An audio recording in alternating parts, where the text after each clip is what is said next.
The United States was on the verge of dissolution on March 9, 1861, when Abraham Lincoln arrived in Washington, D.C. for his first inaugural address. The states of South Carolina, Georgia, Alabama, Mississippi, Louisiana, and Florida had all voted to secede from the Union, and Texas's governor had been overthrown for refusing to secede.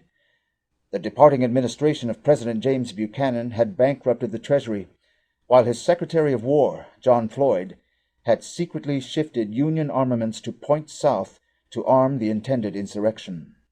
Fort Sumter, South Carolina, was surrounded by armed secessionists ready to strike, and an assassination plot against Lincoln was planned, along with a plot to disrupt the official counting of the Electoral College ballots in the capital.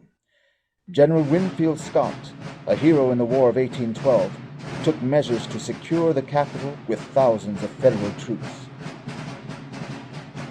Any man who attempted by force to obstruct or interfere with the lawful count of the electoral vote should be lashed to the muzzle of a 12-pound gun and fired out of a window of the Capitol. I would manure the hills of Arlington with fragments of his body, were he a senator or chief magistrate of my native state. It is my duty to suppress insurrection. My duty. This siege of the Capitol and coming war was for Lincoln not merely a conflict between the North and the South, but a world war against the British Empire.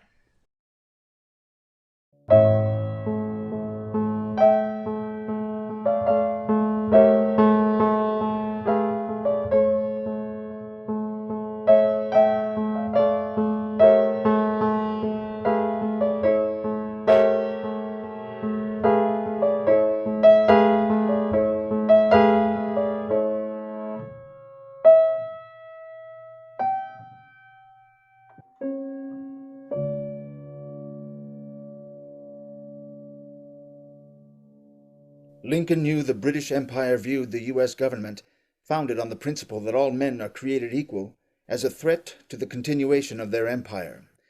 Lincoln also knew that the British Empire had not only steered the development of the present secession, but had organized continuous secession movements to break up the Union since the American Revolution. Alexander Hamilton, the first Treasury Secretary and founder of the American system of economics, was assassinated in 1804 by Aaron Burr, the Vice President of the United States. At the same time, Burr organized a military insurrection against the government to create a separate nation composed of the vast Louisiana Territory and part of Mexico. The design, funding, and brashness of Burr's operation were not his own. I have just received an offer from Mr. Burr, the actual Vice President of the United States, to lend his assistance to His Majesty's government in any matter in which they may think fit to employ him, particularly in endeavoring to effect a separation of the western part of the United States from that which lies between the Atlantic and the mountains, in its whole extent.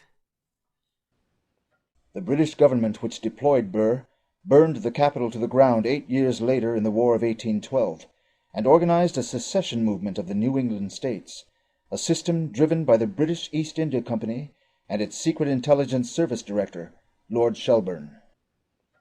As the United States defeated these various attacks, Shelburne's successor and protege, Lord Palmerston, turned to the British slave system in the southern U.S. as the new axe to chop apart the United States. The slavery system, destroying the southern United States, was a critical part of a worldwide British economic system to which Adam Smith gave the name Free Trade. Beginning in West Africa, the British East India Company, Royal Africa Company, and others captured slaves. These slaves were shipped to the Western Hemisphere to create the slave plantation system of the southern United States. The principal product of this system in the 19th century was cotton, 75% of which was exported to England.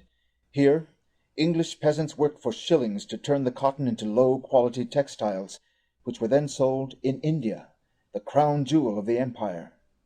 The Indian subjects, denied the right by the British to produce for themselves, paid for the textiles with opium crops. The Indian opium was then shipped from India to China, where it was forced on the Chinese people for enormous profit, addicting millions to the life-sucking drug. The profits from this cycle, characterized by East India Company lackey Adam Smith as buying cheap and selling dear, was the foundation of the empire's existence. An interruption of any one part was an interruption to the whole.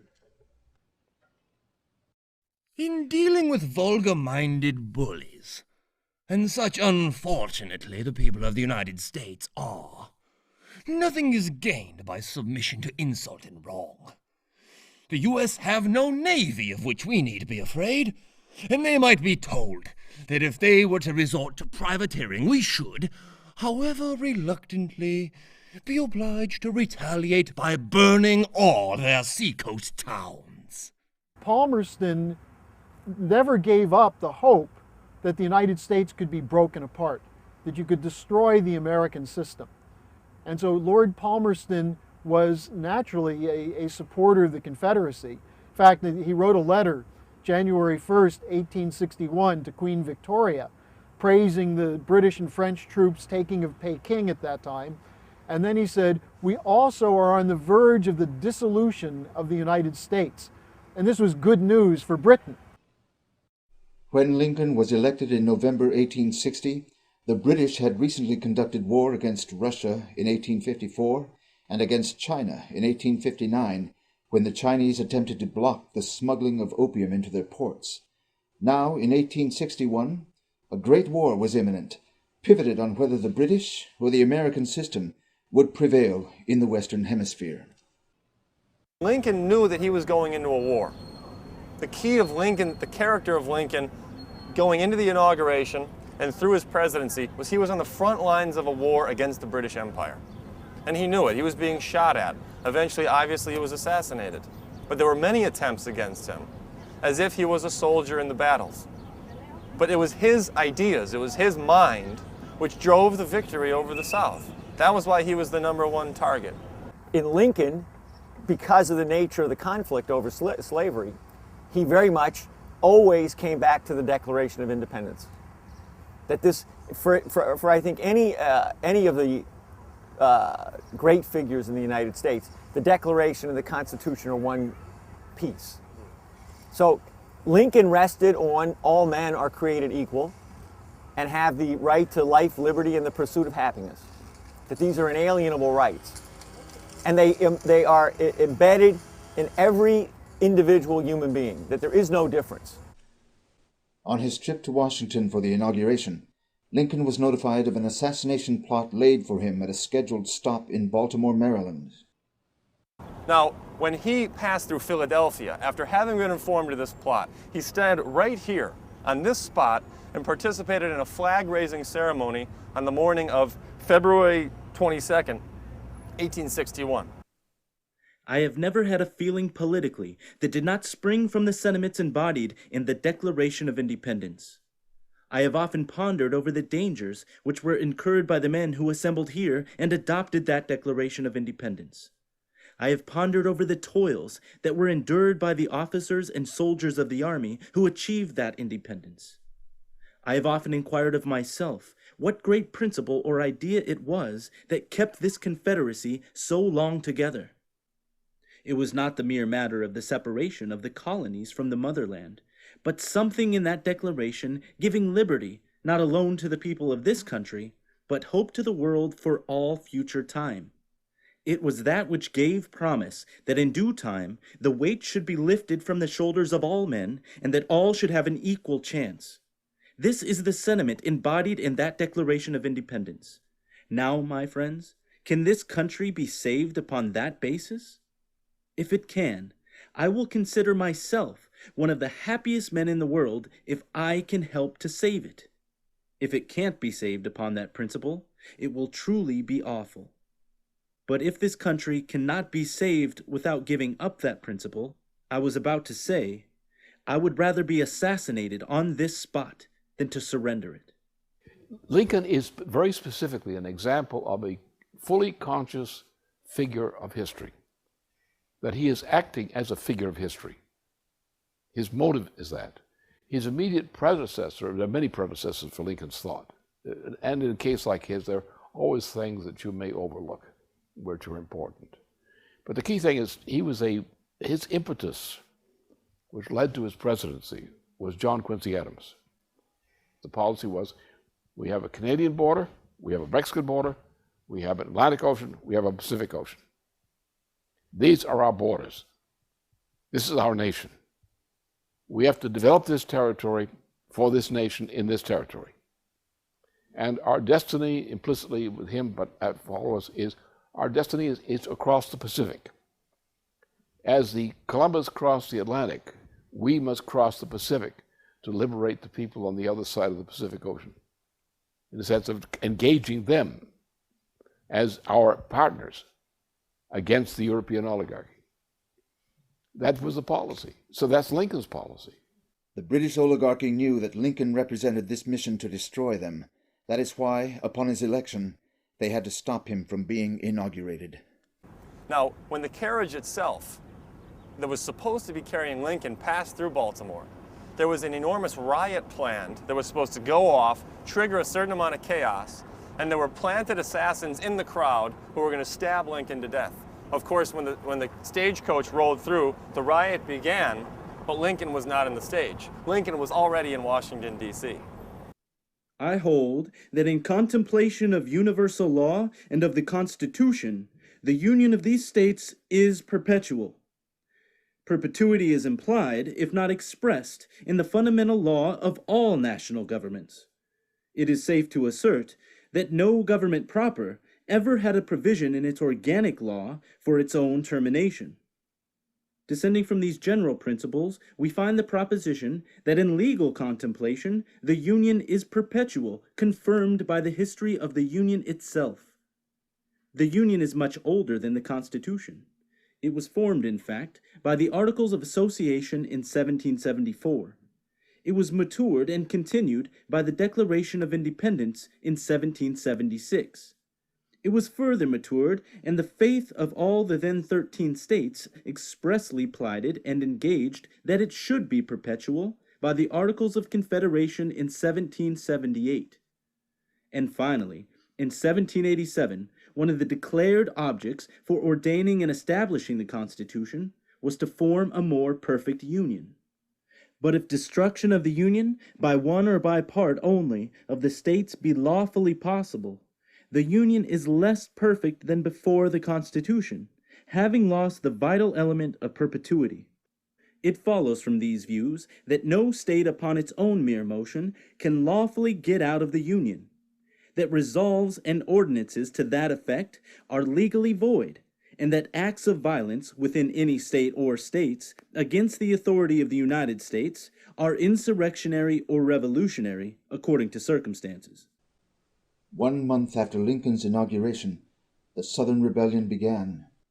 The Confederate Army received huge support from Palmerston's British Empire throughout the war.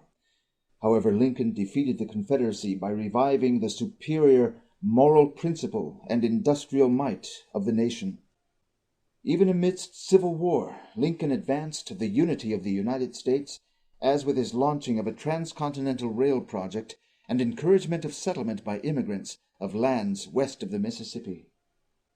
2 days after the surrender of the Confederacy in April of 1865, Lincoln spoke on his policy for bringing the South back into the Union as if they had never left. Only 3 days after that, Lincoln was assassinated. The trigger man, John Wilkes Booth, was no lone gunman. Booth had been recruited to the assassination plot years earlier through a nest of Palmerston agents in British Canada, such as George Sanders, a paid operative of the British Empire's Hudson Bay Company, and John Surratt, a regular agent of the London-based Confederate Secret Service. The federal government itself identified this, convicting 8 people and hanging 4 on the charge of conspiring with these and other agents harbored in British Canada. However, these principal British agents, such as Surratt and Sanders, although wanted by the federal government, fled to safety in Great Britain. The Lincoln murder was a desperate British reaction to the defeat of their century-long strategy for dissolution of the United States. But instead of the United States dissolving into chaos, Lincoln's ideas became more powerful through his death. Because of Lincoln, the transcontinental unity of the nation would be achieved a few short years later. but also the living power of the U.S. Constitution and Declaration of Independence emerged over empire as a power in the world. In the eyes of foreign nations, the young United States, previously only a daring experiment in law and government, now had validated its principles. Through individuals like Henry C. Carey, who had been Lincoln's economic advisor, the United States underwent the most rapid industrialization and economic growth of a country that humanity had ever seen. This development was driven by economic policies explicitly against British free trade, such as the highest tariffs in the history of the U.S. These tariffs banished the British Empire's cheap slave labor goods from American markets, allowing manufacturing, infrastructure building, and population growth to steam ahead. British free trade, industrial monopoly, and human slavery travel together, and the man who undertakes the work of reconstruction without having first satisfied himself that such is certainly the fact, will find that he has been building on shifting sands and must fail to produce an edifice that will be permanent. Look where you may, you will find prosperity to exist in the inverse ratio of the connection with Britain. As Carey wrote, everywhere where British free trade was implemented, it destroyed people, it destroyed food supply, it destroyed resources, it destroyed soil, it destroyed what civilization might have existed. You bring in British free trade, what's left? Destruction. Protecting the development of your population, your core capabilities, agriculture, industry, and so on, that's protectionism. So when you look at this, no country has ever developed without protection. None. Not any country in Europe, not anywhere. On May 10, 1869, the last spike in the transcontinental line was driven. For the first time, the historic mission of the U.S. project was met. A nation unified through manufactures and infrastructure from east to west, north to south. Think about this. This is after a 4-year-long civil war, tearing apart the United States, half a million human beings killed, an equivalent number, huge amounts wounded, maimed for life. You'd think that the nation would have been crippled for a long time to come after this, as the British intended. This nation came out of the Civil War with a type of unity and a type of economic development that the world had never seen. We became a world's leading power economically within 10 years, 15 years of the Civil War. In 1876, Henry Carey organized the U.S. Centennial Celebration, inviting the world to see how Republican principles had transformed the youngest nation on earth into the most prosperous. 9 million visitors attended, including official foreign delegations composed of scientists, engineers, economists, and industrialists. What these observers saw was the opening of an incredibly vast new field of human potential, such as had never existed in the world before that point. Amidst the awesome array of drill presses, saws, printers, water pumps, and more, sat Henry Carey's literature stand of books and pamphlets, educating visitors on the virtues of the American system of economics. The American system of economics values the creative powers of the human individual far above any other form of material wealth. Further, it recognizes these creative powers as the very source of that material wealth. While the British Empire fights for control of the so-called natural resources of the environment, the American system's power comes simply by the recognition that the nature of the human species was to be the one living creature on the planet which had no natural resources, outside of its members' own sovereign ability to create them. All creation is a mine, and every man a miner. In the beginning, the mine was unopened, and the miner stood naked and knowledgeless upon it. Fishes, birds, beasts, and creeping things are not miners, but feeders and lodgers merely. Beavers build houses, but they build them in no wise differently, or better now, than they did 5,000 years ago. Man is not the only animal who labors, but he is the only one who improves his workmanship. This improvement he effects by discoveries and inventions. That's the entire experience of the human of a person, of mankind. Is you're directly related to ideas Because of that, you become the only interface for ideas to manifest themselves in physical reality. To make a discovery of principle, a discovery of something that exists that's true in the universe, and then to force the physical universe to respond to that invisible principle, to respond to that idea. The human economy exists within a universe organized by this dynamic ability of man to willfully change nature.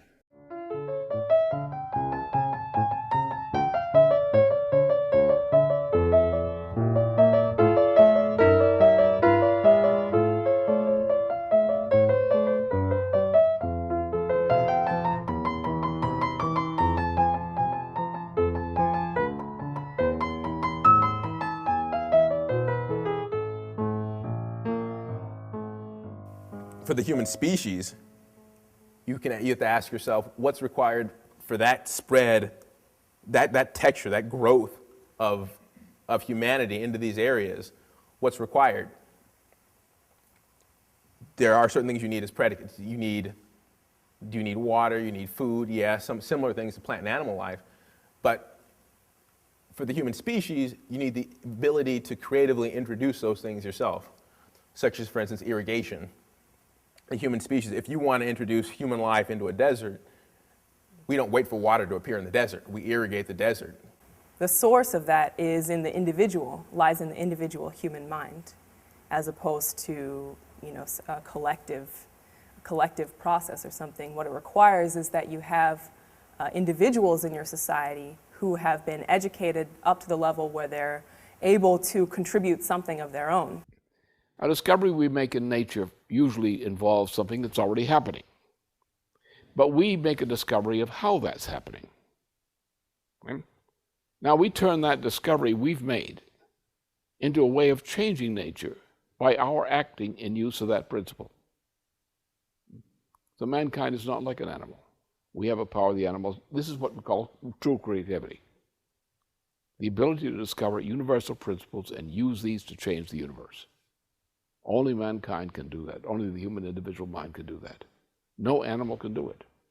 To create something entirely unique and new, something original in the entire course of what's been discovered so far in the course of humanity, that capacity exists in every single human individual. And the idea that every single individual has that potential is lovely and exciting to us. In opposition to the American system, the British Empire treats the power of human insight as a threat to its power. With empire there is no divine spark of human reason which profoundly transforms nature. With empire, man is only a different form of cattle. Thus, the oligarch system must cease to exist, for it works against the laws of nature and the human mind. You can contrast the North and the South in the United States. The utter lack of industrial development and then the just backwardness, living in the swamps state of existence that you had in the South of the United States was a direct product of their view of man. It was a direct product of the fact that a slave society is incapable of this kind of, the kind of feudal society you had in the South is incapable of creative discovery. In the wake of the Centennial Convention, teams of American military engineers, economists, and diplomats carried the American system of economics back over the Atlantic and the Pacific, consciously seeking the end to the British Empire's system of world domination. In Russia, American railroad engineers worked with Russian Transportation Minister Count Sergei Witte, Dmitry Mendeleev, and others to organize a system of high tariffs and construction of the Trans-Siberian Rail project modeled on Lincoln's American Transcontinental. The very first locomotive on this Trans-Siberian was built in Philadelphia by the Baldwin Company. By 1890, the Russians were planning a Bering Strait bridge to connect by rail to America. In France, heavy tariffs were instituted, along with an expansion of rail. French Foreign Minister Gabriel Hanotaux developed plans for the development of the Nile River area of Africa and for a rail link to the Russian Trans-Siberian project. In Japan, E. Pishine Smith, a close collaborator of Henry Carey, traveled to Japan's Meiji court to shape the rapid transformation of the country into a modern industrial power. the Japanese became a leading American ally in Asia, creating the first ever independent national bank on that continent. In China, where the British had unloaded crates of opium, American Civil War engineers unloaded crates of Baldwin locomotives. Kerry ally Wharton Barker worked with the Chinese emperor's circles for the creation of a joint Chinese-American bank to fund telegraph lines, rail, and industrial mining. And in Germany, the American system reached its greatest application anywhere outside the United States through the actions of Chancellor Otto von Bismarck, who had been an ally of the American system from the days of his youth. Bismarck himself had been a close friend of some of the American students who had been explicitly sent over by John Quincy Adams to study at Göttingen, at Jena, at Berlin, to basically study universal history as it was taught by Schiller and by the von Humboldts. 3 years after the American centennial, Bismarck broke Germany's free trade system, implementing an American-inspired tariff policy for Germany. The kinship between Germany and the U.S. became so strong at this time that Republican congressman and Civil War veteran William McKinley quoted Bismarck's speech for a German tariff from the floor of the U.S. Congress. The success of the United States in material development is the most illustrious of modern time.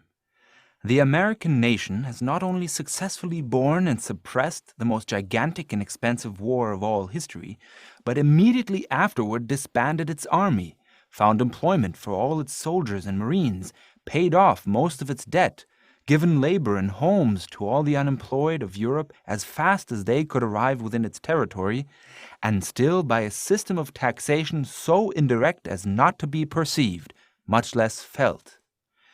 Because it is my deliberate judgment that the prosperity of America is mainly due to its system of protective laws, I urge that Germany has now reached that point where it is necessary to imitate the tariff system of the United States. Under this policy, just as had occurred in the United States, Germany emerged as a national power on the world stage. Bismarck's circles, in collusion with French industrialists, began planning rail links to the Trans-Siberian system of Russia and the construction of a Berlin to Baghdad rail system to create a new, previously non-existent trade route to all corners of the world.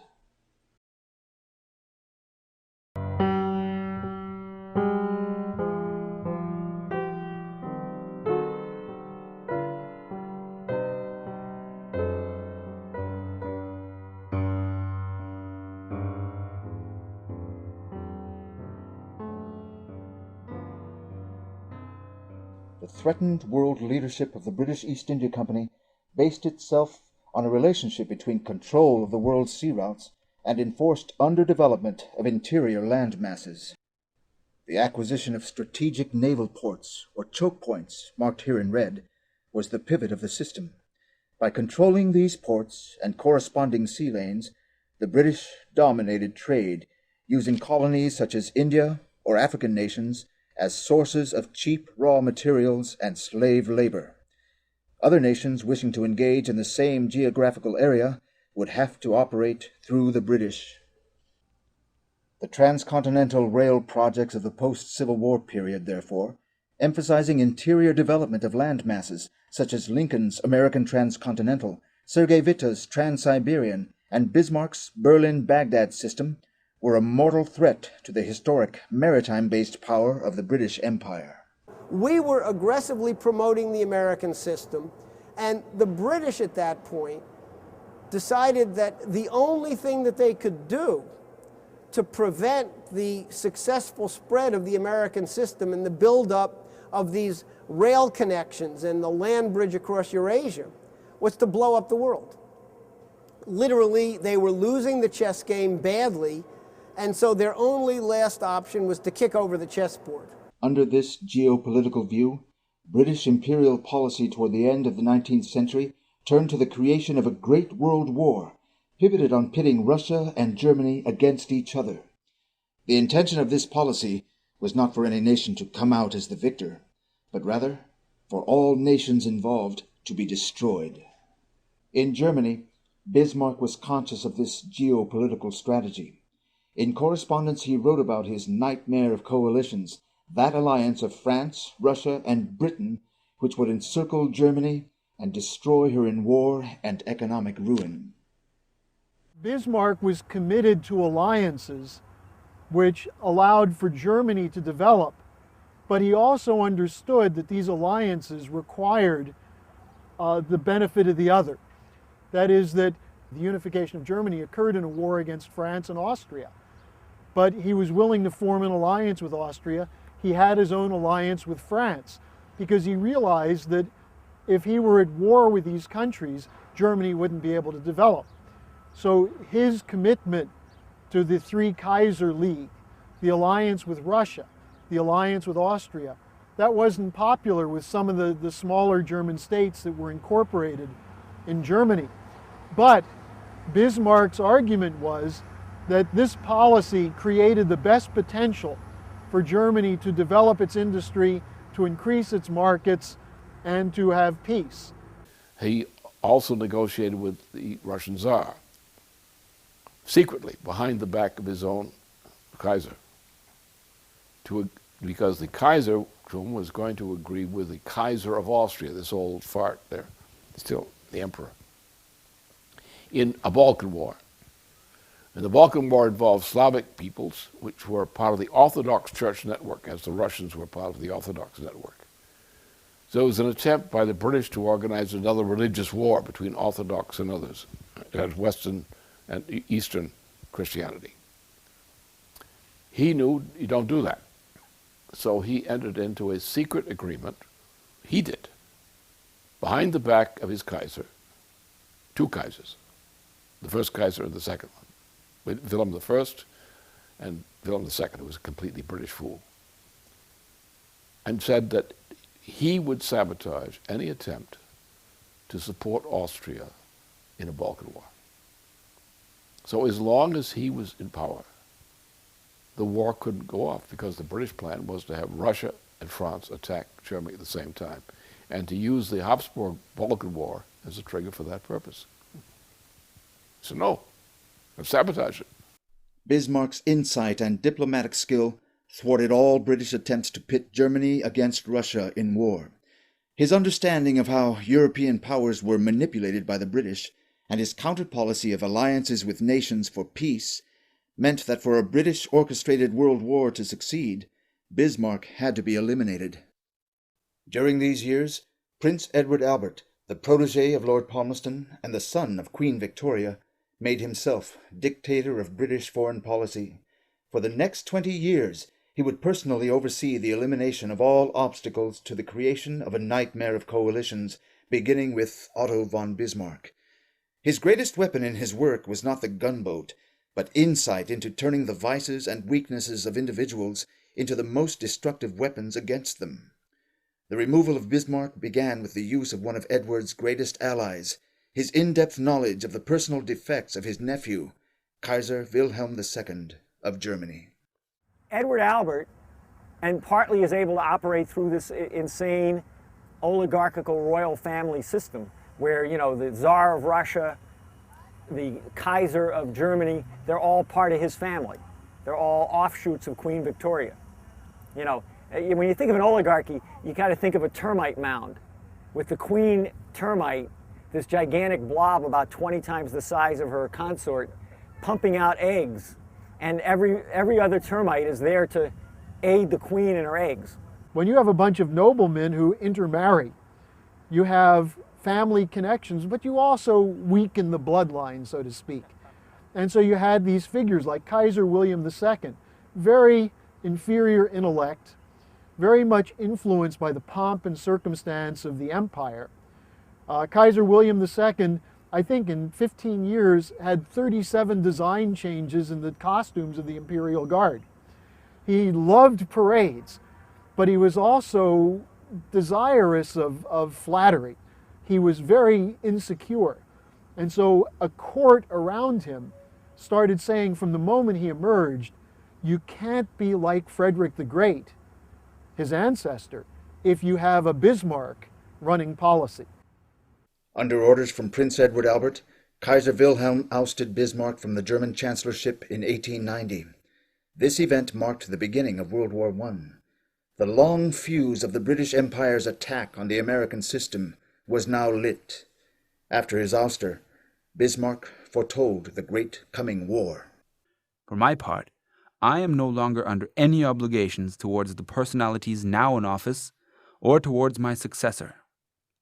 All the bridges have been broken down. The tide, which used to connect us with Russia, has been severed. Personal authority and confidence are lacking in Berlin. If the country is well ruled, the coming war may be averted. If it is badly ruled, that war may become a 7 years' war.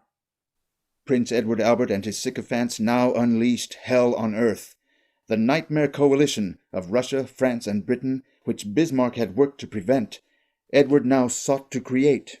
Every nation in Europe and Asia which had responded to the United States' successes would be targeted for destruction. In 1894, French President Sadi Carnot was assassinated. Edward's Anglophile circles within the weakened French government then launched the Dreyfus Scandal. This involved the fraudulent conviction of French Army Captain Alfred Dreyfus, of Jewish-German descent, as a traitor. This scandal would continue for 12 years, giving birth to an anti-German and anti-Semitic right-wing turn in France. Temporarily overcoming his known disdain for the yellow races, Edward Albert and his sons, through continuous official visits to Japan, personally organized the brainwashing of the Emperor Meiji of Japan. Albert, as he had also done with Wilhelm, preyed on Japan's island mythology. You are an island in Asia, just as we are an island in Europe. As we rule over Europe, you shall rule over Asia. With England's help, Japan will become a great naval power. Under this direction, Japan launched war against China in 1894, using its largely British-built navy, and grabbing huge tracts of Chinese territory where U.S. and Russian industrialists had hoped to build critical links for the Trans-Siberian Rail Line. Although the advances achieved in the wake of Lincoln's Civil War victory were being quickly crushed in Europe and Asia, the United States remained at this time a stronghold of power and independence against the British Empire. Under newly elected President and Lincoln devotee William McKinley, economic and political progress were charging forward.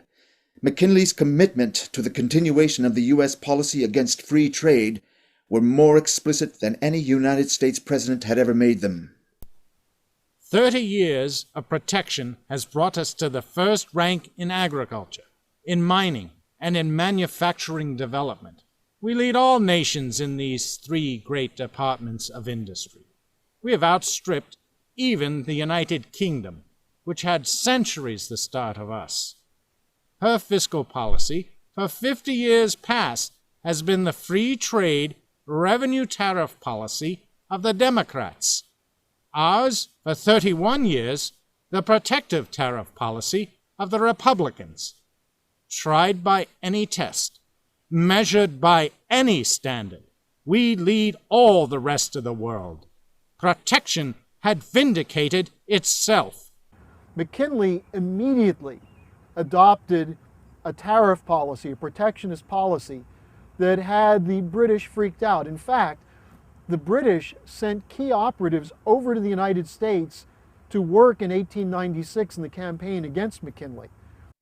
McKinley's election was a major obstacle to the British Empire's promotion of free trade and war.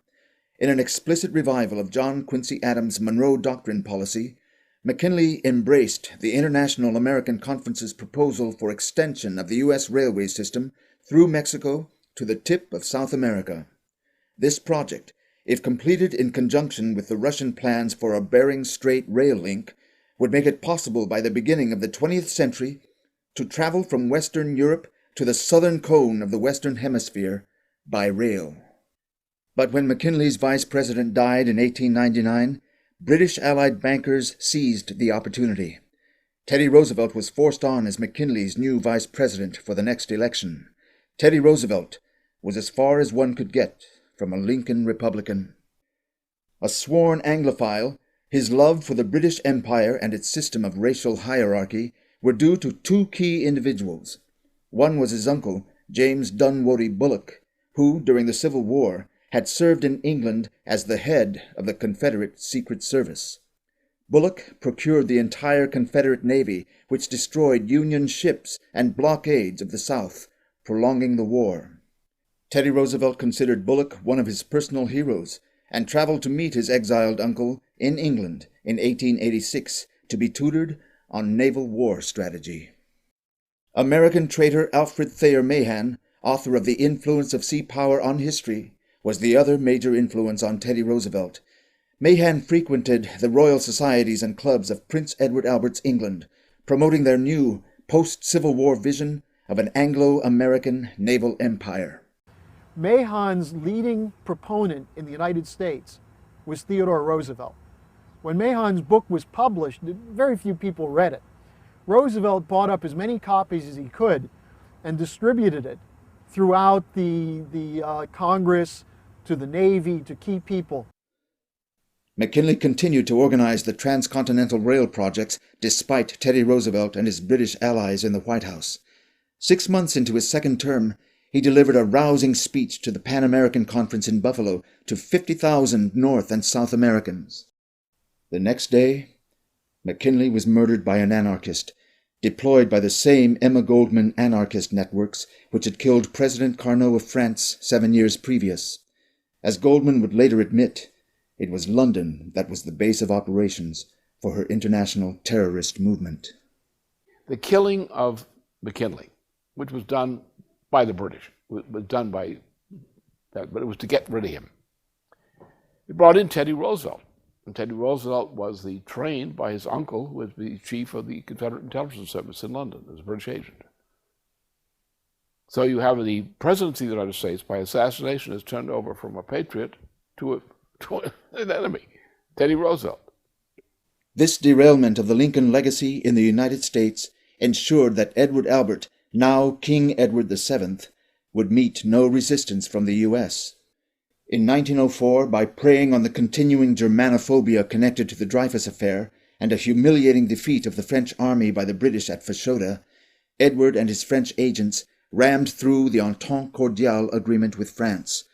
The pivot of this friendship treaty included binding commitments for collaboration in future war. On the other side of Eurasia, Britain's other new subject, Japan, was poised to launch another war, this time against Russia.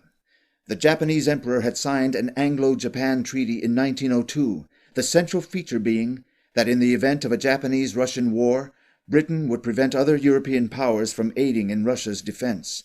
With the green light thus on, British banks had increased loans to Japan for arms and warship production. As the Entente Cordiale was being finalized, Japan launched a devastating sneak attack on the Russian naval station of Port Arthur, foreshadowing the Pearl Harbor attack 37 years later against the United States. By 1905, the Japanese war against Russia had achieved its objective. The Russian nation was crippled. Only one capital ship remained in its navy. The resources of the country were exhausted.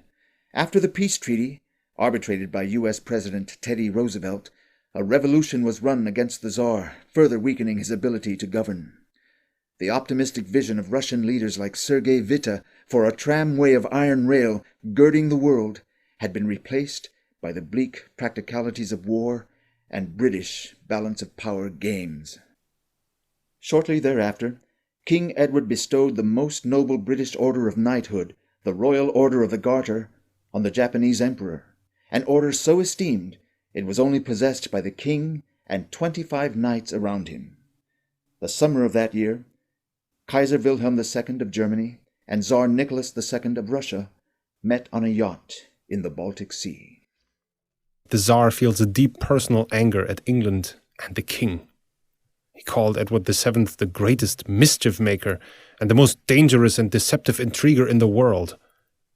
I could only agree with him, adding that I especially had had to suffer from his intrigues in recent years.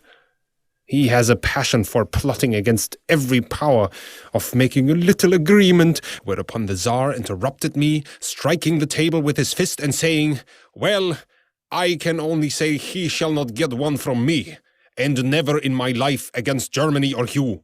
My word of honor upon it. Tsar Nicholas of Russia would not keep his word of honor for long. Within 2 years of this discussion, in 1907, the Tsar signed a war alliance with King Edward's Britain, arranging Russia in a triple partnership with France and Britain against Wilhelm's Germany, the very trap Nicholas had sworn to his cousin he would avoid. In the absence of Otto von Bismarck, no one remained to prevent King Edward's orchestration of a nightmare of coalitions for war. Coincident to arranging this series of horrifying developments, King Edward VII was maintaining perhaps the warmest correspondence between an English monarch and a U.S. president in history. Edward wrote Teddy letters about how the two of them had been placed in command of the two great branches of the Anglo-Saxon race, while Teddy responded that the real interests of the English-speaking peoples are one, alike in the Atlantic and the Pacific. As president, Teddy Roosevelt shut down McKinley's Pan-American Rail project. He created East India Company-inspired conservation parks, denying settlers access to land intended by Lincoln for development.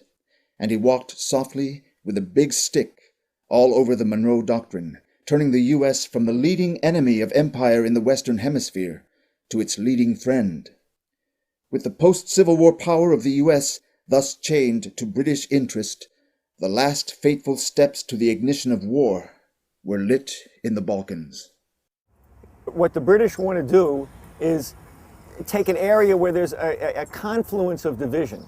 You have Roman Catholic, Serbian, or the Orthodox churches. You have some Muslim elements. It's all the leftovers of the Ottoman Empire and the conflicts of the Ottoman Empire. And the British view is we can foment conflict virtually at the drop of a hat in these places. In June of 1914, the heir to the Austro-Hungarian throne, Archduke Ferdinand, rode through Sarajevo, Bosnia, and was assassinated by an anarchist. Predictably, the Austrians reacted by declaring war on Serbia. Tsar Nicholas II mobilized to defend the Serbs, and so likewise the German, French, and British entered the conflict. The Great War, whose fuse had been burning since King Edward's ouster of Chancellor Bismarck, went off. Indeed, the war just started because the war started. There was no reason for this war to start.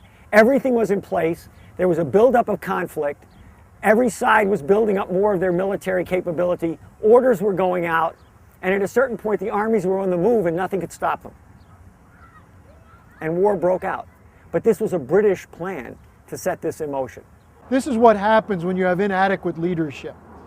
William II was a terrible emperor in Germany. Tsar Nicholas of Russia was an incompetent. The French government was incapable of addressing the broader strategic questions. They were all putty in the hands of the British manipulators.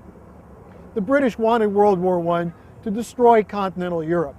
And you look at the incredible numbers of people who died on the battlefields fighting over a couple of square miles of land, and you see what a tragedy is about. Really, the key to this is Europe is destroyed and demoralized. Because the idea is, how did this happen to us? We're supposed to be civilized, we have science, we have parliamentary democracies, we have culture, and we engaged in a meat grinder where people were slaughtered over inches of ground for 4 years, and nothing could stop it. And this is a war that was fought for no reason. People really know that. In 1915, President Woodrow Wilson brought the United States into the war on the side of the British Empire. An avid Ku Klux Klan supporter, Wilson's election had been made possible by Teddy Roosevelt, who ran a third-party Bull Moose ticket in 1912, splitting enough votes from incumbent Republican William Taft to secure Wilson's victory. Under somebody like McKinley or his successors, the U.S. probably would have stayed out. But under Teddy Roosevelt and Woodrow Wilson, both with a history tied to the Confederacy, the United States ultimately comes in on the British side. And it becomes a decisive factor.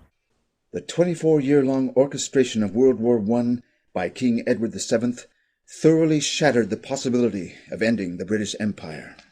In Europe and Asia, each nation which had embraced the American system in the wake of Lincoln's assassination had been roped into destroying itself. In the United States, the Lincoln legacy was all but lost, with Woodrow Wilson closely tying the U.S. to support of British imperial interest for the post-war world. The British Empire itself, now more in control of world politics than possibly ever before, positioned itself to eradicate the potential for the Lincoln legacy to arise again by moving for the permanent eradication of sovereign nation-states. For this, the deceased Edward VII's policy of steering nations into self-destructive conflict with one another would be continued, but around new figures such as H.G. Wells, who had served as the director of British intelligence during World War I. Wells and his collaborators began immediately to sow the seeds for another great war, this one to wipe away nations and pave the way for world government. Wells was a particularly nasty, evil, but very intelligent guy. And so in both his literary writings, his novels, his short stories, and then in his non-literary, non-fiction writing, particularly his Open Conspiracy. What Wells laid out is the idea that you have to create world government, world empire under British domination. This is an independent sovereign state. Yes, we must talk about that. We don't discuss it. We don't approve of independent sovereign states. You don't approve? We mean to stop them. That's war. If you will. All right, I think we know how we stand. The British foreign policy for Germany in the post-war period reflected the exact aims of Wells's policy. The Versailles Treaty of 1919, imposing nearly all of the post-war reparations on Germany, meant an undoing of all of Bismarck's previous successes, and a dissolution of Germany as a sovereign country. At gunpoint, the most productive agricultural lands and natural resources were seized. Ships, locomotives, and half of the nation's gold reserves were taken away. Social programs were eliminated, industries privatized, and vicious waves of speculation unleashed on the Deutschmark. The Reichsbank desperately printed mountains of currency in the vain hope of covering the unpayable debt, leading to the hyperinflation crisis of 1923. The British had finally reconquered Germany. In Southwest Asia, the same policy was pursued. Secret negotiations of the British Arab Bureau and French Foreign Ministry had created the Sykes-Picot Accord, which mandated British control of the Palestine, Transjordan, and Iraq region, and French control of Lebanon and Syria. Still to this day, the manipulation of religious and ethnic tensions to create wars in this region echoes back to this repositioning of empire. In the United States, the same banks and cartels dismantling the German nation positioned themselves for similar actions against the already weakened American system. J.P. Morgan's bank, located at 23 Wall Street, had been established as the American arm of a British bank and steered as an insurrection into American finance since the 1860s. By the 1920s, the House of Morgan operated more akin to a cartel than a bank, with no public function and a board which reached into thousands of American companies, industries, and utilities. The hand of Morgan was known to be monarchical in the land of American finance, only subsumed in power by the British Empire he was acting for. It was this vast financial network which would take over the political parties, install a series of London and Wall Street-controlled presidents like Calvin Coolidge, and advise the dismantling of the American system. By 1928, John J. Raskob, a J.P. Morgan asset who had built his fortune through insider speculation, rose to prominence in the Democratic Party. Raskob lent the bankrupt Democratic Party more than $300,000, nearly erasing their debt. Raskob was then appointed chair of the Democratic National Committee, where he exerted powerful influence over the party's politics. Controlling things on the Republican side of the aisle was another J.P. Morgan agent, Thomas Lamont. Lamont was a financial liaison to both Imperial Japan and Mussolini's Italy. In 1925, when Mussolini's party was nearly bankrupt, Lamont came in with $100 million of J.P. Morgan money to bail him out. This same Thomas Lamont also provided daily consultation to the U.S. President Herbert Hoover. In October of 1929, the rampant speculation of the 1920s culminated in Black Friday. It was the 1929 collapse. And it collapsed amidst a period dominated by euphoria. You can't beat the system. This is our system. Everything is fine. You can't beat the system. So like the boomers today, can't beat the system. Well, we go along with it. We go along with it. That's the system. We learn to live with the system. We learn within the system. We adapt to the system. We're going to be successful. We're going to make it. The financial crash on Wall Street spread throughout the economy as a whole. And so you had not only massive unemployment through the collapse of the entire industrial and agricultural base of the economy, but you really were headed into the direction of real social despair bordering on social chaos. Well, the shock was great. But then 1930, 31, 32, 33, it was a horrible nightmare for them. People, you'd see them, the crowds waiting on the soup kitchens to eat breakfast in Manhattan, lined up, dressed of people who had been considered themselves well-to-do in the previous time. Now they are with their top hats, their suits, and so forth. They're out there in the street, practically begging for a meal. Look, this was a very dangerous period. This was the period when there was an effort by the Morgan interests to put a fascist government in power in France around Pierre Laval. This was the period of the Spanish Revolution when the fascist regime of Franco was put in. Hitler was in power. Mussolini was in power. There was a pro-fascist movement in Britain centered around Lord Beaverbrook, which was moving to take over Great Britain. And there were bankers on Wall Street who supported this, including the grandfather of our current president. Prescott Bush was working through the Harriman interests to fund Hitler. Through these networks, and directed on the ground by Reich Bank President Hjalmar Schacht, millions of dollars were injected into the Nazi Party. By January, German President Hindenburg was pressured to put Hitler in as the Chancellor, and by February 27, 1933, the Reichstag building was set on fire by a Nazi Party member. The Nazis blamed this on the Communist Party, and then used the fear inspired by the events as a pretext to give Hitler emergency dictatorial powers. The economic crash in the United States had snowballed into widespread hunger, bankruptcy, foreclosures, and 25% unemployment. People were not in a position to pay attention to the ominous rumblings abroad.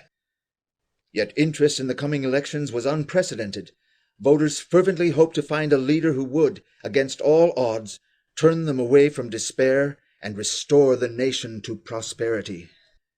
As the Democratic Convention neared, the Raskob-directed Democratic National Committee would go to extraordinary lengths to win the presidency. Their only opposition lay with a Democrat named Franklin Delano Roosevelt. The party rules at the time were that the candidate to be nominated needed 2/3 of the delegates to win. Franklin Roosevelt had slightly less than that. Only a few states needed to join to his side, and he could win. The method that was plotted against him by the DNC was to keep the votes separate through as many ballots as possible until the delegates would break form and the convention might end up in a deadlock where the party would elect a compromise candidate of the DNC's choosing. They had various candidates available, any one of whom would have been acceptable as long as it wasn't Franklin Roosevelt. Their idea was that if they could string it out through 4, 5, 6, 7, or 8 ballots, that they could eventually convince supporters of Roosevelt that he couldn't make it, they should drop their support for him, and they could bring in a candidate acceptable to the Morgans. To ensure none of the delegates broke for Roosevelt, his opponents created a chaotic atmosphere at the convention. They paid street thugs to come into the convention and boo any time Roosevelt's name was mentioned. They ran the media of the city to be anti-Roosevelt to create a fog of confusion. They even went to the extent of pressuring Roosevelt's delegates to break from him while they ate at restaurants and while going to their hotel rooms in the interim hours of the convention. Indeed, Roosevelt did not get enough on the first ballot, the second, or the third. In each vote he made only small gains. Campaign manager Howe and Roosevelt both knew that if at any point he lost votes, he would be out. the fourth vote comes up, and Roosevelt's in direct communication with Howe and Farley, and basically their idea is they've got to get it on this roll call. A mysterious telegram began to circulate at this point of the convention, a telegram intended to disorganize the Roosevelt delegates. The way out of danger of a deadlock is not only open, but it is attractive. For all through these various delegations, there is an astonishingly strong, though quiet conviction that the party can unite on a man who is stronger than any of the leading contenders. That man is Newton Baker of Ohio. Roosevelt responded to this effort to demoralize his supporters by sending his own telegram from Hyde Park, New York. I am in this fight to stay. This is a battle for principle. A clear majority of the convention understands that it is being waged to keep our party as a whole from dictation by a small group representing the interests in the nation which have no place in our party. My friends will not be misled by organized propaganda, by telegraphs now being sent to delegates. Stick to your guns. It is clear that the nation must not and shall not be overridden. Now is the time to make clear that we intend to stand fast and win.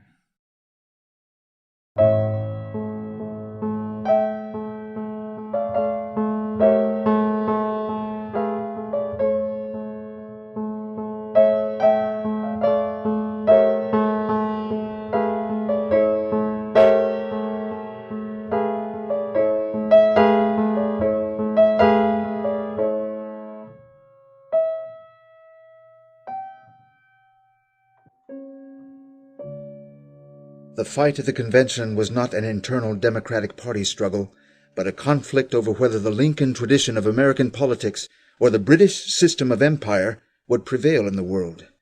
Franklin Roosevelt knew this to be the issue of the convention. He knew this not as a recent discovery, but something which was fundamental to his thinking throughout his life.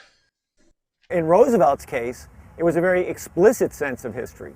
Now, the earliest I can identify it is this paper that he writes on Hamilton, I think when he's about in his late teens or something like that. You know, it's clear that he does have a sense, like Lincoln, of being a continuation of the American Revolution, that his sense of identity is in the American Revolution. Now, I think it's very interesting, even though this is a very short paper, and obviously it's not a big scholarly exercise, it's more his own sense of who Hamilton was.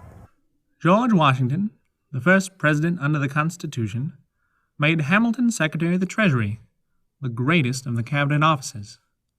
As Hamilton had stabilized the problems of state, so now he ordered the finances of the country, and it was his impetus that removed for all time the risk of disintegration of the states.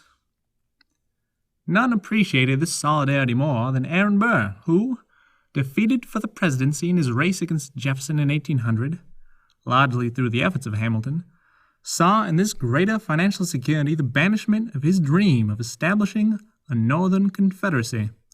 Roosevelt was aware, even in his description of Hamilton, that it was an American system, as he later refers to it, versus the British.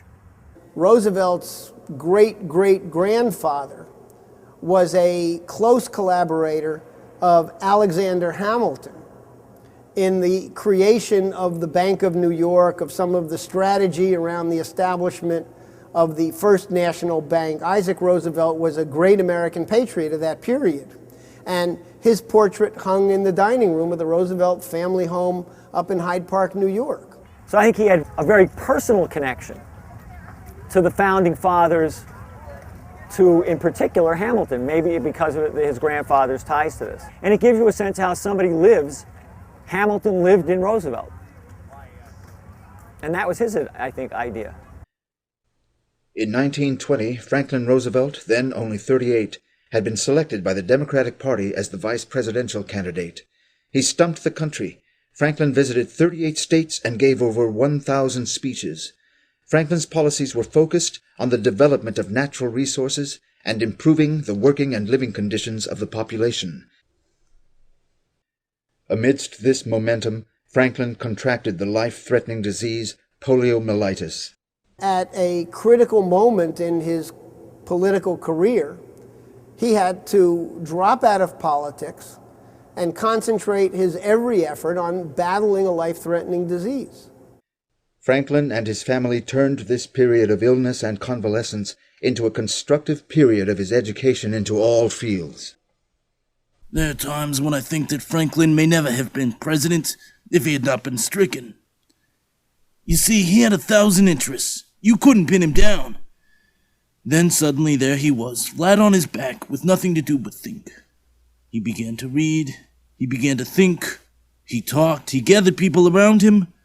His thoughts expanded, his horizon widened. He realized even more profoundly that it's the human being's mental capabilities, the human mind, that is who you are, and that's your strength. And if you rely on that, in effect, you can be the President of the United States even though you're crippled. The physical side means nothing. I saw Roosevelt only once, between 1921 and 1924, and I was instantly struck by his growth. The man emerged completely warm-hearted, with humility of spirit, and with a deeper philosophy. Having been to the depths of trouble, he understood the problems of people in trouble. He was young, he was crippled, he was physically weak, but he had a firmer grip on life and on himself than ever before. He was serious, not playing now. Politics had become important to him as a means to a good life.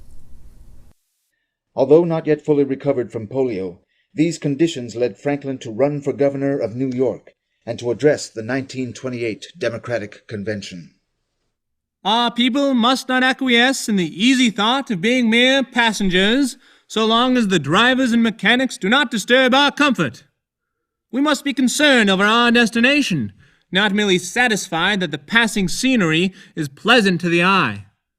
We must be interested in whether that national destination be heaven or hell, and not content that the man at the wheel has assured us that we shall find a full bank account and a soft bed.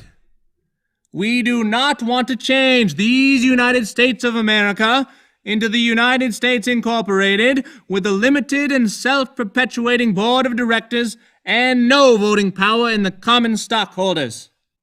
Once elected governor, Franklin began to reverse the ongoing economic disintegration by implementing policies of Social Security, unemployment insurance, major state infrastructure, job creation projects, regulation over utilities, and initial regulation of Wall Street. This prescription set a precedent for policy standards later and drew many protests against him from the Hoover administration. I think it is time for us Democrats to claim Lincoln as one of our own. The Republican Party has certainly repudiated, first and last, everything that he stood for. Those in charge of the national government believe that individual and collective private action could restore the prosperity, and that the restoration of such prosperity is the sole objective. By 1930, the Republican Party had become the party of financial speculation and free trade. In the midterm election of that year, the Democrats gained a majority in both congressional houses, and the next presidential election was expected to deliver similar results. Lewis Howe had planned a presidential bid for Franklin in the 1936 election, but the nation's economic conditions prompted an earlier run. Because of his success as governor in New York, Franklin was seen by many to be the likely Democratic Party nominee. To combat Franklin, early in the campaign cycle, John Raskob moved the repeal of prohibition into the forefront of the party politics. This issue was intended to create a wedge between the Northern and the Southern Democrats, and in a letter to the party published in early 1932, Raskob threatened that, were the party not ready to come together around this issue, the Democratic Party should break up and a third Liberal Party should be formed. Franklin perceived the true intention of these actions as an attempt by a financial elite to undermine the Democratic Party's chances in the election and retain control of the nation's economic policies. I know that you will agree with me in believing that we face in this country the concentration of all power economic and political, in the hands of what the ancient Greeks would have called oligarchy. Going into the 1932 convention, you had people who were outright fascists and Nazis, who were the American equivalent of Montague Norman, Hjalmar Schacht, and the European bankers who wanted to install Hitler because they wanted a war in Europe. And so Roosevelt was facing those kinds of obstacles. To combat this control from an elite few of the Democratic Party, Franklin invented the fireside chats in order to educate the population about the problems America faced and to muster support for his intended policy solutions. These unhappy times call for the building of plans that rest upon the forgotten, the unorganized, but the indispensable units of economic power. Plans that build from the bottom up and not from the top down, that put their faith once more in the forgotten man at the bottom of the economic pyramid. It is high time to admit with courage that we are in the midst of an emergency at least equal to that of war. Let us mobilize to meet it. In this situation, Roosevelt attracted especially the people in the lower 80% of family income brackets to the fact that he was going to do something for them. And we had a deeper cultural level in the United States, which is not British. People had an idea of a constitution, may not have been too clear on it, but they knew under our system that's not right. We don't do that to our own people. We don't let them starve. We don't let them suffer. It's not our way of doing things. So he could appeal to that sense of justice, of fairness, or sometimes called fairness, in the American population. And he got a tremendous base of support in it. He knew what he was doing. He knew the history. He'd laid the basis for what he did in his governorship in New York. He knew exactly what he was doing. He knew what he was up against. He knew who the enemy was. And he knew that we were not safe unless we got rid of the British system. This was the Franklin Roosevelt, after earning a majority of the popular support during the primaries that came into the Democratic Party convention of 1932. A nomination of Roosevelt would mean the revival of Lincoln's legacy. A victory of anyone else would ensure an end of the United States. Roosevelt came into the convention as the clear favorite of the American people, yet the party apparatus was dead set against Roosevelt getting the nomination.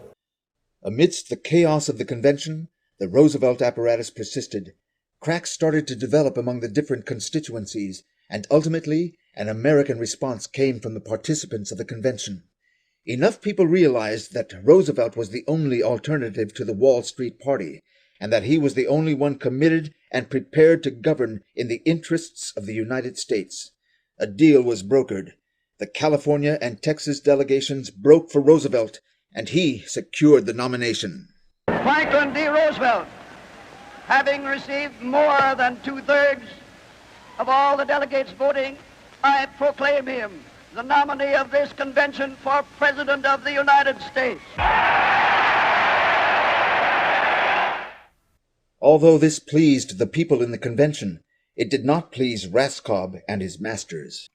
It seems unbelievable that the Democratic Party, born and bred in the fine old aristocracy of the South, and always fostered and nourished by a conservative people, such as Smith, P.S. DuPont, and myself, is now turned over to a radical group such as Roosevelt's. Hearing of his nomination, Roosevelt broke tradition, took a major risk at the time, and flew an airplane to Chicago in order to address the people of the convention directly and to draw the battle lines of his campaign. There are two ways of viewing the government's duty in matters affecting economic and social life. One is to see to it that a favored few are helped, and hopes that some of their prosperity will leak through, sift through to labor, to the farmer, to the small businessman. That theory belongs to the party of Toryism, and I had hoped that most of the Tories left this country in 1776. Our Republican leaders tell us economic laws, sacred, inviolable, unchangeable, cause panics which no one could prevent. But while they prate of economic laws, men and women are starving.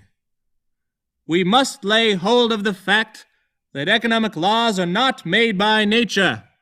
They are made by human beings. The power that parties get is significant. It's significant as a factor on the scene. But what's decisive is the leadership, which is always centered in one or two or more individual minds who are actually driving history in that direction with ideas, as Roosevelt did, with ideas. By the election in November of 1932, Roosevelt won and was ready to begin his New Deal for the nation. It looks, my friends, like a real landslide this time. In Florida, 2 weeks before Roosevelt's inauguration, an anarchist emerged from the crowd and fired 5 shots at Roosevelt. The bullets intended for Roosevelt did not hit their mark, but undoubtedly Roosevelt knew, much like President-elect Lincoln before him knew, who his enemies were. On March 4th, 1933, Franklin Roosevelt was inaugurated as the 31st President of the United States.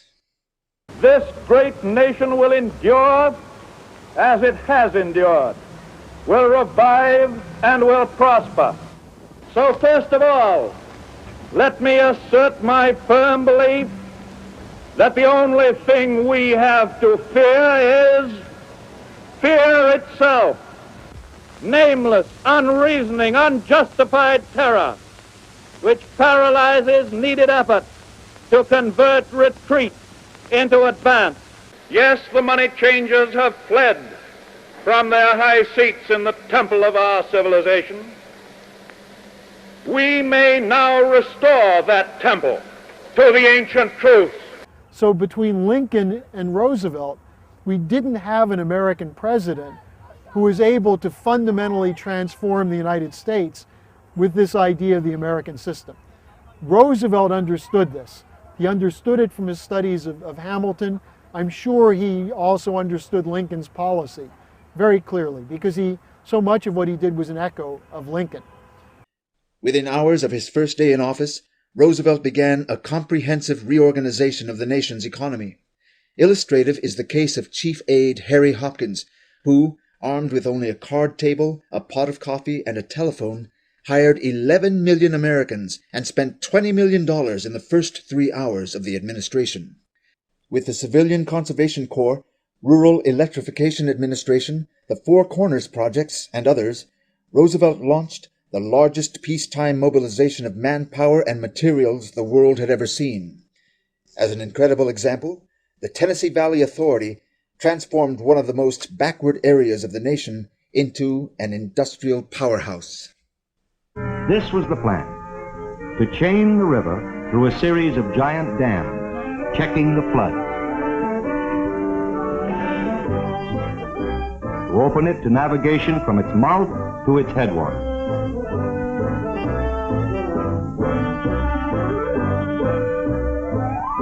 To give the farmers the benefit of modern science and research, to help them control the water on their land and restore the fertility of the soil, to reforest millions of acres on the ravaged hillsides, to exploit the mineral resources of the area, to use the electric power generated by the dams to develop and rehabilitate industry in the cities, to electrify the farms through rural cooperatives.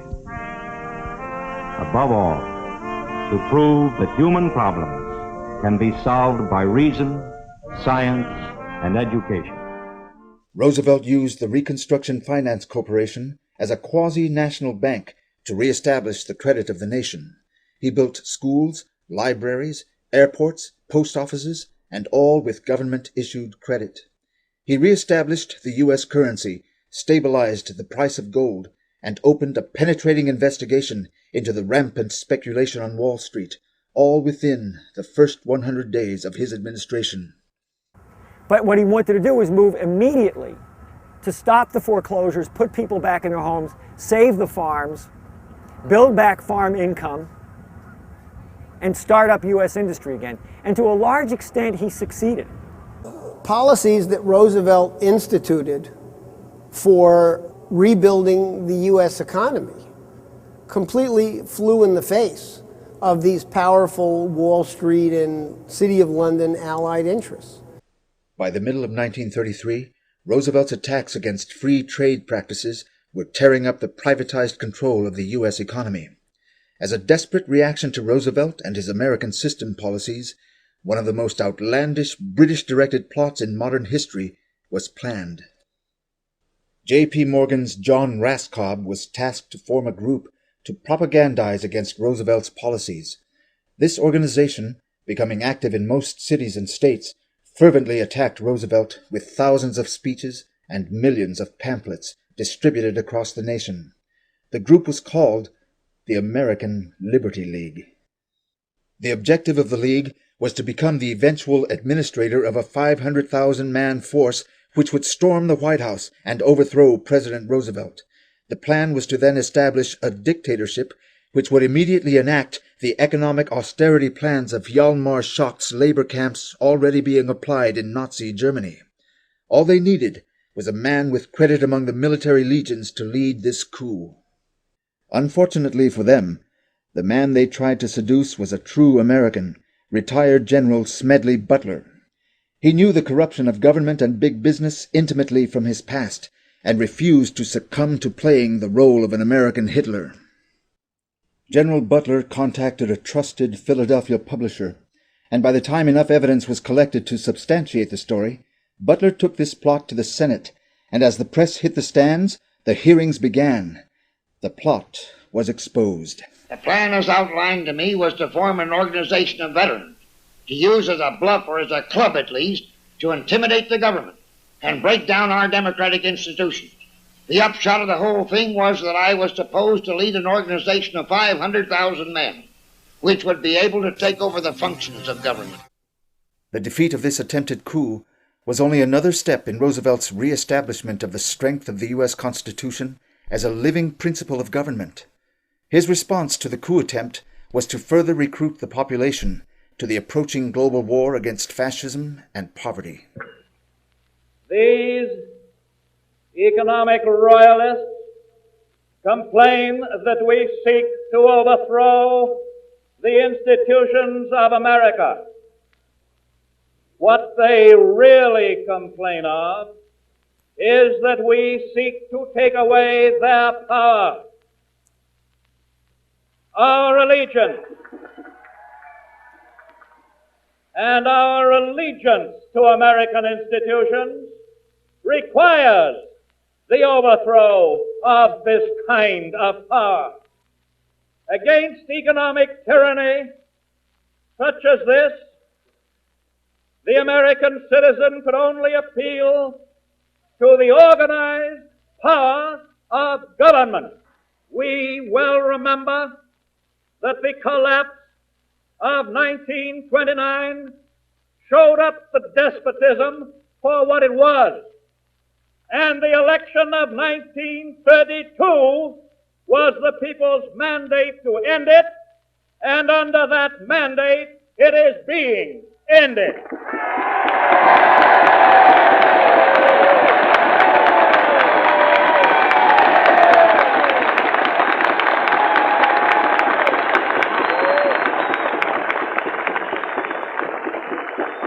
It is not alone a war against want and destitution and economic demoralization. It is more than that. It is a war for the survival of democracy. We are fighting to save a great and precious form of government for ourselves and for the world. And so I accept the commission you have tendered me. I join with you. I am enlisted for the duration of the war.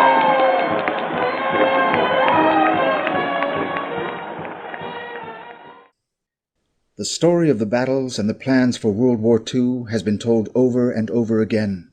What has not been told is the story of the war between the American and the British system to determine the future of civilization, which took place in discussions between the two individuals who represented these outlooks, President Roosevelt and Prime Minister of Britain, Winston Churchill. The story is perhaps best told through the eyes of Franklin Roosevelt's own son, Elliott Roosevelt, who attended and later transcribed many of these discussions. Winston is at the dinner table, Father, and already giving quite a speech. Shall we go? He shall come to understand this time. He must. World events are outpacing our resolve. What do you mean, Father? Winston would like to think I wasn't serious last time, but tonight is a different story.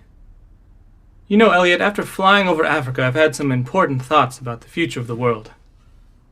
If you look at the Great Salt Flats in southern Tunisia, you can see that at one time it must have been a vast inland sea. You also have the rivers that spring up in the Atlas Mountains to the south and disappear under the Sahara to become subterranean rivers. Why not take these waters and divert this water flow for irrigation? It'd make the Imperial Valley in California look like a cabbage patch. And the salt flats, they were once below the level of the Mediterranean.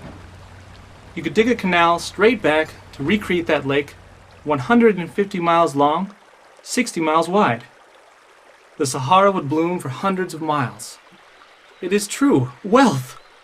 The Sahara is not just sand, it has an amazingly rich potential. Imperialists don't realize what wealth is, what wealth they can create. They've robbed these continents of billions, and all because they were too short-sighted to understand that their billions were pennies compared to the possibilities. Possibilities that must include a better life for the people who inhabit this land.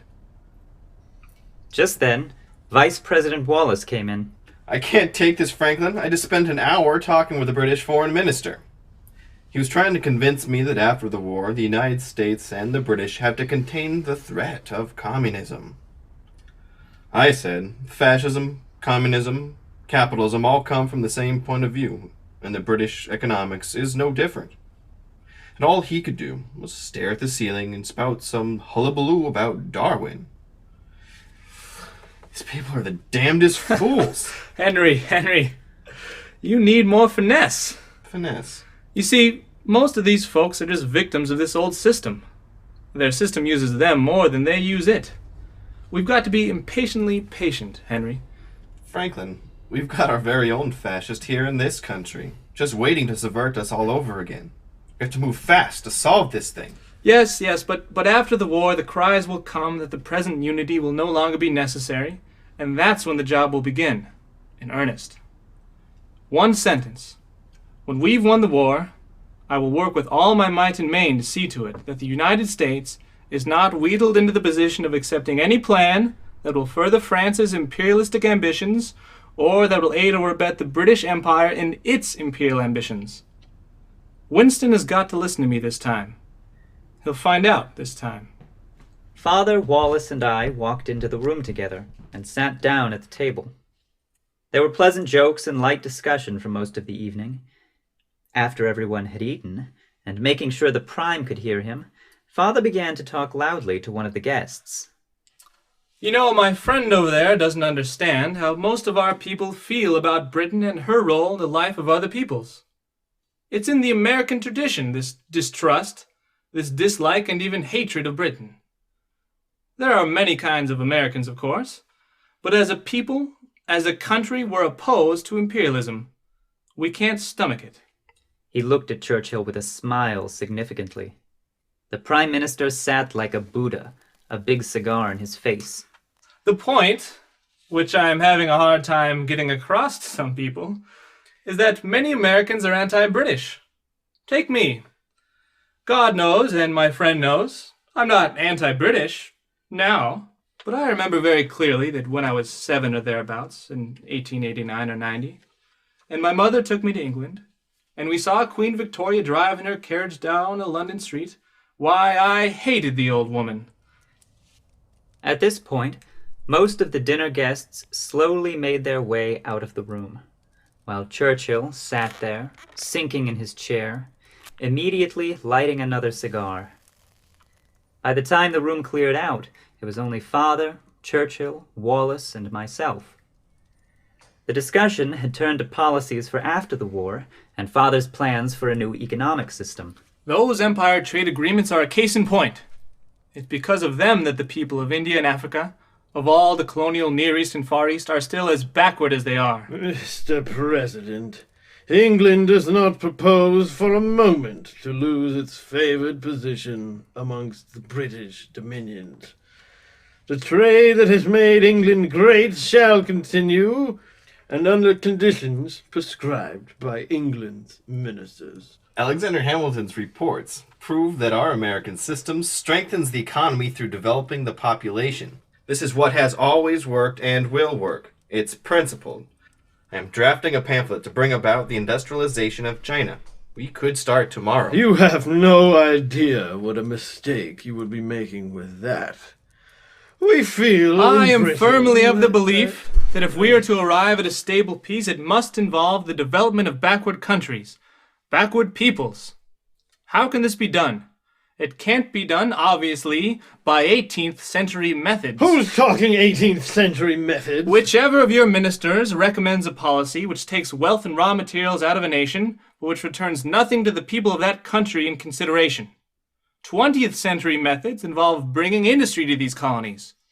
20th century methods include increasing the wealth of the people by increasing their standard of living, by education, by bringing sanitation, by making sure they get a return for the raw wealth of their community. Take India, Winston. I can't believe that we can fight a war against fascist slavery and at the same time not work to free people all over the world from a backward colonial policy. There can be no tampering with the Empire's economic agreement. They're artificial. They're the foundation of our greatness. Mr. President, I believe you are trying to do away with the British Empire. Every idea you entertain demonstrates it. But in spite of that, we know that you constitute our only hope. And you know that we know it. You know that we know that without America, the Empire won't stand. Once Churchill had enough, he forced a smile, got up, and cordially bid us a good evening.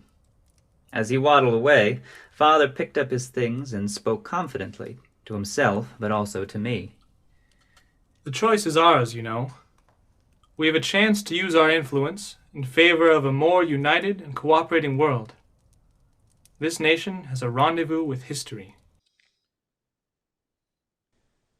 Roosevelt's vision of the post-war agreements between the Big Four, the United States, Britain, China, and the Soviet Union, were for them to be responsible, under the principles of the Atlantic Charter, to form the United Nations, which would oversee the banishment of colonialism worldwide and bring the power of technological development to nations across the globe. Under the leadership of President Roosevelt, the United States created a potential for global cooperation, threatening the end of imperialism on the planet. For the first time since Lincoln's victory in the Civil War, the world was moving in the direction of defeating the oligarchical principle and establishing a global community of sovereign nation-states. Under the presidency of Roosevelt's chosen successor, Vice President Henry Wallace, that future would have been secured. Some have spoken of the American century. I say that the century on which we are entering, the century which will come out of this war, can be and must be the century of the common man. If we really believe we are fighting for a people's peace, all the rest becomes easy.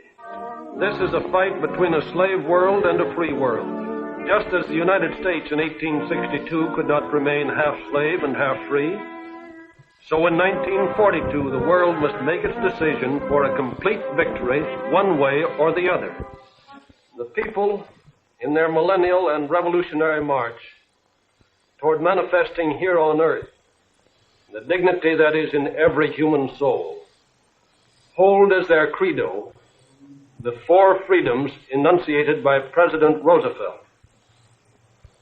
We who live in the United States may think there is nothing very revolutionary about freedom of religion, freedom of expression, and freedom from the fear of secret police. But when we begin to think about the significance of freedom from want for the average man, then we know that the revolution of the past 150 years has not been completed, either here in the United States or in any other nation in the world. We know that this revolution cannot stop until freedom from want has been attained. Tragically, President Roosevelt's health then took a dramatic turn for the worse, and as the war was coming to a close, the British operatives in the Democratic Party pressured Roosevelt to replace Wallace with Harry S. Truman in the 1944 election. Truman was not committed to fighting for Roosevelt's principles, but had proven himself willing to submit to Churchill's post-war outlook. By April 1945, OSS Chief William Donovan met President Roosevelt in the Oval Office. Upon his departure, having witnessed the president's condition, Donovan grimly remarked to his trusted aide, "It's over. It's all over."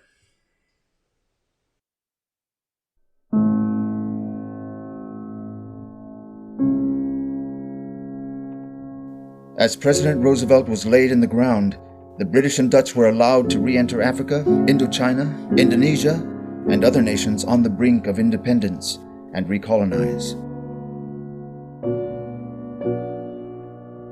2 nuclear bombs were dropped on the nation of Japan by Harry Truman, even as that nation was entering surrender terms. Instead of collaboration for rebuilding the world, the U.S. followed Britain's plan into a nuclear standoff with Russia, which would divide the world for the next 40 years. The U.S. presidency was, with a few exceptions, steered by the British to revive free trade as the hegemonic system of the global economy. Leaders like John F. Kennedy, Malcolm X, Martin Luther King, and Robert Kennedy, who challenged these problems, were assassinated. The intended policies of Franklin Roosevelt for the post-war world are still waiting to be implemented today. Lincoln was assassinated. The British were out to kill him. And they did. In some ways, maybe that's easier to deal with. We should have kept Lincoln alive. But Roosevelt, he died. That seems to be a random event. It leads to a certain existential outlook. But what if we thought of it in a different way? What if we thought, no, see, he doesn't really die if we don't let him die. We have the ability as human beings to keep alive that which was unique about him. His mental capability, his discoveries, his social dissemination of ideas, his creativity in organizing other people. If we kept that alive as a universe where the minds of people is what we valued, what they discovered, what they act on as human beings, going back to this idea that Roosevelt discovered it was his person, not his physical being, then their death would diminish them less. They'd be more alive in us. It is the leadership of individuals, not the unfolding of events, which determines world history. Now is the time for a new generation of Americans to revive the legacy of FDR and Lincoln and rise up to relegate the British Empire to the trash bin of history once and for all.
In a symbolic gesture, American troops destroy the Nazi Party emblem.